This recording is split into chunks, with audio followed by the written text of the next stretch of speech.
آقا کریم تشریف لائے تو مسجد نبوی کے اندر ایک بدو، ایک دیہاتی جو آداب نہیں جانتا تھا، وہ مسجد کے صحن کے اندر پیشاب کرنے کے لیے بیٹھ گیا۔ صحابہ اس کی طرف دوڑے تو آقا کریم نے فرمایا رک جاؤ، اب وہ بیٹھ گیا تو اس کو کر لینے دو، اور جب چلا جائے گا تو اس کے کیے پہ پانی بہا دینا۔ یہ نہیں دیکھیے کہ ایک شخص اگر پیشاب بیٹھ گیا اور وہ بھی مسجد میں بیٹھ گیا تو آقا کریم نے فرمایا کہ داہو، چھوڑ دو اسے، کچھ نہ کہو اس کو، اب بیٹھ گیا تو اس کو کر لینے دو۔ اور ہمارا حال یہ ہے کہ ہمارے موبائل پہ اگر بیل بھی آ جائے تو یقین جانے اتنی مصیبت بنتی ہے۔ خود میرے ساتھ یہ مرتبہ ایسا ہوا، لاہور کی ایک مسجد میں نماز پڑھنے کے لیے رکا اور موبائل پہ آگی بیل، اور یہ جو بیل کرنے والے ہیں وہ بھی حکم یہ ہے کسی گھر کا دروازہ 3 مرتبہ کھٹکھٹائیں، اگر آگے سے جواب نہ آئے تو واپس آ جائیں۔ تو یہ بھی ایک دروازے کی صورت ہے، 3 مرتبہ کسی کو بیل کریں، اگر کوئی نہیں آگے سے اٹینڈ کرتا تو بس کر لیں۔ تو بعض لوگ پھر جان نہیں چھوڑتے اور عجیب صورتحال بن جاتی ہے، اور ادھر سے نمازی اور عجیب سی کیفیت۔ اور پھر کیا ہوا، جب سلام پھرا نا تو پھر جو حال کیا ان لوگوں نے میری جانب، جس طرح گور کے دیکھے کہ کھا جائیں گے، کوئی ادھر سے کوئی مسئلہ بتا رہا ہے، کوئی ادھر سے مسئلہ بتا رہا ہے، تو عجیب قسم کا رنگ ڈھنگ بن گیا۔ بہت پرانی بات ہے،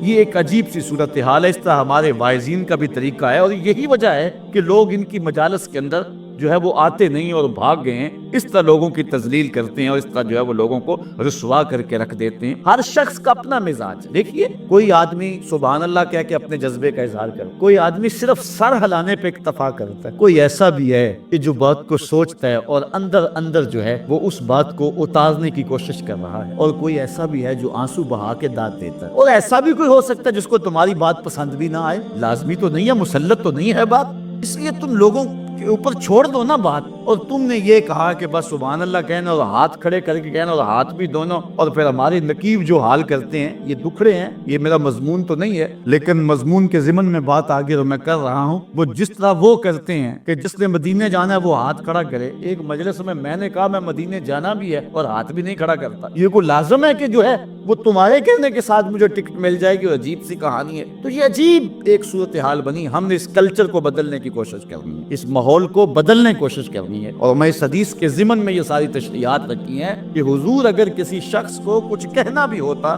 اس کی کچھ غلطی بھی ہوتی اور ٹوکنا بھی ہوتا، تو حضور فرماتے ما بال اقوام یفعلون کذا و کذا، قوم کو کیا ہو گیا ہے کہ وہ ایسے ایسے کر۔ تو حضور اس شخص کا نام نہ لیتے، اس کو مشخص نہ کرتے، تو اس کو رسوا نہ کرتے۔ یہ آقا کریم کا طریقہ ہے۔ اگر ہماری اصل تقریر ہمیں کرنی نہیں آتی، غصہ مجمع پہ جاڑ رہے ہیں، بات کرنے کا ڈب ہمیں نہیں ہے اور روب لوگوں پہ ڈال رہے ہیں، کوئی اٹھ کے جا رہا ہے، بھئی کیوں اٹھ کے جائے کوئی؟ اقبال کہتا ہے شاعر کی نوا ہو کہ مغنی کا نفس، جس سے چمن افسردہ ہو وہ باد سحر کیا۔ تمہیں کہنے کی ضرورت کیا ہے کہ کہو سبحان اللہ؟ سبحان اللہ تو دل سے پھوٹے نا، روح بھی پکار کے کہے اللہ اکبر، بات تو تب ہے نا، مزہ تو تب ہے نا۔ تم دھکے سے ڈنڈے سے کہلوا رہے ہو سبحان اللہ، بات تو یہ نہیں ہے، بات جو روح سے وہ نکلتی ہے پھر اس کا سرور ایسا ہی ہے۔ اور لازمی نہیں ہے کہ سبحان اللہ زبان سے نکلے، کبھی لولو بھی سبحان اللہ کہہ رہا ہوتا ہے، کبھی اشک بھی ڈھل کر کے جھرنے پھوٹ پھوٹ کے سبحان اللہ کہہ رہے ہوتے۔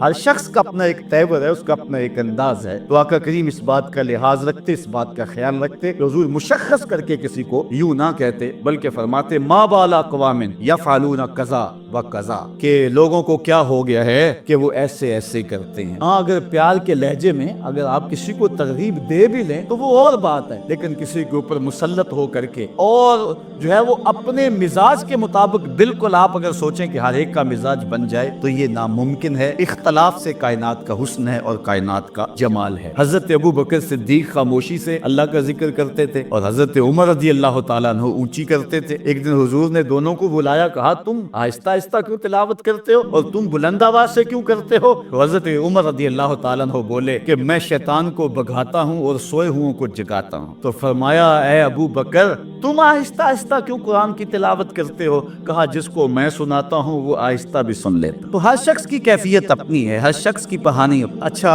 ان کبیرہ گناہوں میں سے ایک کبیرہ النمیمہ، چغلی۔ غیبت اور چغلی الگ ہے۔ غیبت یہ ہے کسی کا عیب بیان کر دیا، اس کے پسے پشت، اور نمیمہ چغلی یہ ہے کہ کسی شخص نے کسی کے بارے میں کوئی بات کہی اور آپ اس سے بات لیتے ہیں اور جا کے اس کے منہ میں ڈال دیتے، اس شخص کو کہتے ہیں تیرے بارے وہ یہ کہہ رہا۔ یہ ہے نمیمہ، اور یہ انتہائی بری خصلت ہے۔ اللہ قرآن میں سورہ القلم کے اندر ارشاد فرماتا ہے وَلَا تُطِعْ كُلَّ حَلَّافٍ مَّهِينٍ حَمَّازٍ مَّشَّاءٍ بِنَمِيمٍ۔ یہ چغل خور ولید بن مغیرہ کی خصلت چغل خوری، اور اللہ نے اس کے ساتھ اس کو منسوب، یہ جھوٹی قسمیں کھانے والا اور چغلی کرنے والا، اس نے حضور علیہ السلام کو مجنون کہا تھا، اور اللہ تعالیٰ نے اس کے نقص گنوائے، اور اس کافر کے نقائص میں سے ایک نقص یہ تھا کہ یہ چغلی کرنے والا، جس طرح مکھی گند اٹھاتی ہے نا اور جا کے پاک کھانے پہ رکھ دے، اپنی اپنی قسمت ہے نا، شہد کی مکھی کا اپنا مقدور ہے، جب شہد کی مکھی کڑوا رس بھی چوستی ہے چھتے تک پہنچنے تک میٹھا کر لیتی۔ اچھا یہاں پیار کی بات سناؤ، وہ میٹھا کیسے ہوتا ہے؟ علامہ رومی کہتے ہیں کہ جب وہ اڑتی ہے تو میرے محمد پہ درود پڑتی ہے، درود پڑھو نا تو منہ میٹھا ہو جائے گا، درود پڑھو تو منہ میٹھا ہو جائے گا، اللہ اکبر۔ اچھا مجھے یہاں درود کے حوالے سے ایک بات یاد آ گئی، ہمارے ایک بزرگ ہوئے ہیں مولانا ابو النور محمد بشیر صاحب، آپ کے سیالکوٹ کے، اللہ نے سیالکوٹ کو بڑے تحفے دیے، یہ علامہ عبد الحکیم علیہ رحمہ کا شہر ہے، کتنا اعزاز ہے، کتنی تکریم ہے شہر۔ انہوں نے ایک بڑی خوبصورت بات کہی، چونکہ بڑے جو ہے وہ مزاحیہ انداز ان کا تھا، انہوں نے اپنی کسی کتاب میں لکھا کہ عرب میں رواج یہ ہے اور عرب کا انداز یہ ہے کہ جب دو آدمی لڑ پڑے نا کسی معاملے میں تو تیسرا آدمی گزرے نا تو ان کو وہ لڑائی سے ہٹانا چاہے تو وہ کیا کہتا ہے؟ صلی علی محمد، صلی علی محمد، حضور پر درود پڑھو، لڑتے کیوں ہو درود پڑھو، ان کا غصہ ٹھنڈا ہو جاتا ہے، جب کہنا صلی علی محمد ان کا غصہ ٹھنڈا ہو جاتا ہے۔ تو مولانا ابو نور علیہ رحمہ فرماتے ہیں، کہتے ہیں یہ نسخہ ہاتھ میں آ گیا، کسی کا غصہ ٹھنڈا کرنا ہونا تو اس کو کہیں صلی علی محمد، کل قیامت کا دن ہوگا نا، ہمارے گناہوں پر اللہ کو غصہ آیا نا، ہم کہیں گے اللہم صلی علی محمد، تو اللہ کا غصہ ٹھنڈا ہو جائے، حضور پہ درود پڑھا کر۔ اور آج کل تو درود کی ضرورت ہی بڑی ہے، کچھ اور لوگ ہیں جو بارود والے ہیں اور ہم درود والے، درود کی خوشبو کی ضرورت ہے، بارود کی بدبو کی ضرورت نہیں ہے۔ اس وقت درود پھیلے گا تو وطن میں امن کا نور آئے گا، اس لیے ضرورت ہے کہ حضور پہ کثرت سے درود پڑھا جائے، اللہ اکبر۔ تو شہد کی مکھی چلتی ہے اور حضور پہ درود پڑتی ہے، اور چھتے تک آتے آتے وہ شہد میٹھا کر لیتی، وہ کڑوا غص میٹھا کر لیتی ہے، اور دوسری مکھی گندگی پہ بیٹھتی ہے، ایک جگہ سے گندگی اٹھاتی ہے اور دوسری جگہ پہ لا کے رکھ دیتی ہے۔ چغل خور بھی اس مکھی کی طرح ہے، ایک جگہ سے گندگی اٹھاتا ہے اور دوسری جگہ پہ رکھتا ہے اور لڑائی اور فساد بپا کر، لیکن سلو کرانے والا شہد کی مکھی کی طرح، کڑوا رس چوسا، دوسرے کو کہا یار وہ تو تیرے بارے میں جذبات ہی بڑے اچھے رکھتا ہے، واپس آتے آتے اس نے اس کڑوی باتوں کو میٹھا بنا لیا، اور پھر اس نے کہا اچھا پھر میں ہی غلطی پہ ہوں، اگر وہ میرے بارے جذبات یہ رکھتا ہے تو پھر میں غلطی پہ ہوں، میں توبہ کرتا ہوں، میرا اس کو سلام کہہ دینا، تو محبت پیدا ہو گئی۔ تو جو چغل خور ہوتا ہے، جو نمام ہوتا ہے، یہ انتہائی بدترین شخص ہے، اور بخاری مسلم دونوں میں روایت ہے، حضور نے ارشاد فرمایا لا يدخل الجنۃ نمام، چغل خور جنت میں داخل نہیں ہوگا، چغل خور جنت میں نہیں جائے۔ اور ایک حدیث میں آتا ہے مر نبی صلی اللہ علیہ وسلم بقبرین، حضور گزرے دو قبروں کے قریب سے، تو حضور کا جو خچر تھا وہ بدک گیا، آقا کریم علیہ السلام نے فرمایا انہما یعذبان، ان دونوں کو عذاب ہو رہا، اور آگے فرمایا وما یعذبان فی کبیر، کوئی بہت بڑی بات سے عذاب نہیں ہو رہا، ان میں سے ایک تو چغلی کیا کرتا تھا اور دوسرے کے بارے میں فرمایا کہ وہ اپنے پیشاب کے چھینٹوں سے نہیں بچا کرتا تھا۔ ایک حدیث کے لفظ حضور نے فرمایا استنزہوا عن البول فإن عامۃ عذاب القبر منہ، پیشاب کے چھینٹوں سے بچا کرو، عام طور پہ قبر کا عذاب انہی چیزوں سے ہوتا ہے۔ تو فرمایا ایک تو چغلی کیا کرتا تھا اور دوسرا حضور نے ارشاد فرمایا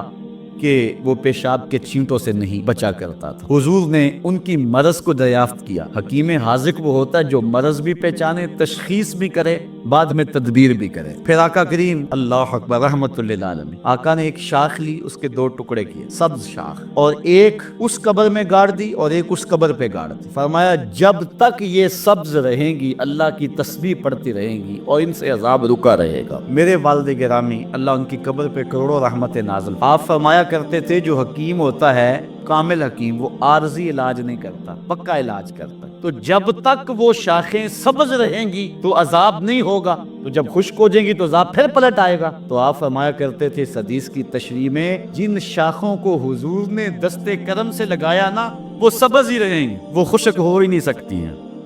جن کو حضور نے لگا دیا ہے، اللہ اکبر۔ تو آقا کریم علیہ السلام نے فرمایا یہ کسی بڑی بات سے عذاب میں مبتلا نہیں تھے، بلکہ ان میں سے ایک غیبت کیا کرتا تھا اور چغلی کیا کرتا تھا، اور دوسرے کے بارے میں فرمایا کہ وہ پیشاب کے چھینٹوں سے نہیں بچا کر